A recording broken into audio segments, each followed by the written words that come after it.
Once upon a time, in a corporation not far away, sat an up-and-coming young executive named Natasha. Natasha was head and shoulders above her peers because she was smart, efficient, productive, and persistent, qualities her bosses noticed and rewarded. Natasha's new position, Vice President of Global Business Development, required that she bring in new business from clients around the world. So she did a bit of hasty research. She got her passport, she packed a bag, and she jetted off.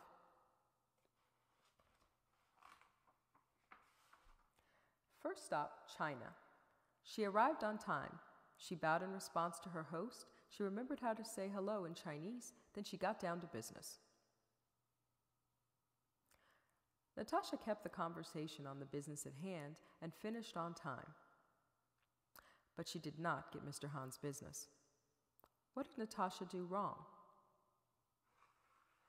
Was it A, did she not speak enough Chinese?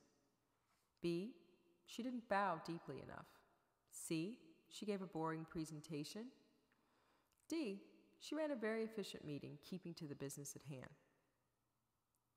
Take 3 seconds to consider your answer.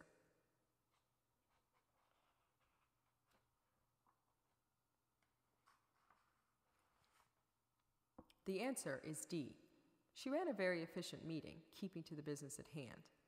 Natasha's efficiency and talent for keeping everyone on task are assets in her meetings with American clients, but in China, it is customary to get to know one another, to build relationships and trust before doing business. And inefficient or not, you can't rush trust. Next stop, Japan. Natasha had a great meeting. At the end, Ms. Nakamura presented Natasha with her business card. Natasha quickly tucked it into her briefcase and secretly celebrated. But Ms. Nakamura never called Natasha, and she didn't get Ms. Nakamura's business. What did Natasha do wrong? Was it A, she didn't have a cool business card? B, she didn't speak enough Japanese? C, she tucked Ms. Nakamura's business card into her briefcase? D, she wore a boring black suit?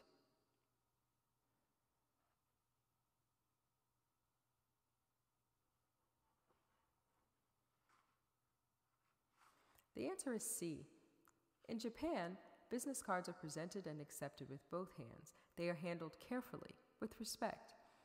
Natasha, the others arrived. Natasha enjoyed her evening, but she did not get Mr. Ruiz's business. What did she do wrong? Was it A, she arrived early? B, she drank too much wine? C, she didn't speak Spanish? Or D, she didn't bring a date? Take 3 seconds to consider.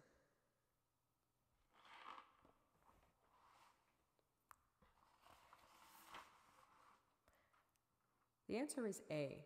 In Argentina and other Latin American countries, it's customary to arrive a little late. By arriving early, Natasha appeared greedy. Next off, Natasha arrived in Egypt and Lebanon. Natasha extended her left hand to shake hands with her prospects, but the meetings were over before they got started. What did Natasha do wrong? Was it A, she didn't speak the language? B, she offered her left hand to shake? C, she offered to shake hands with her male prospects? Or D, both B and C? Take 3 seconds.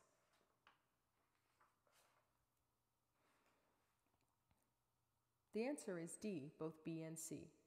There's nothing wrong with shaking hands, but in Egypt and other Muslim countries, shaking hands or eating with your left hand is considered unclean. And in Lebanon, it is not customary for business people of the opposite sex to shake hands. Finally, Natasha was off to India. In India, Natasha got everyone's name right, remembered their titles, she engaged them in conversation about the Bombay Stock Exchange, and she gave them her very best pitch. But no matter what she said, they just shook their heads. Natasha felt dejected. But she won the business. What happened? In this case, no meant yes, because in India, it is customary to shake your head from side to side to show agreement. The ITS team agreed with everything Natasha said, and she won the business. Exhausted, Natasha was happy to head home.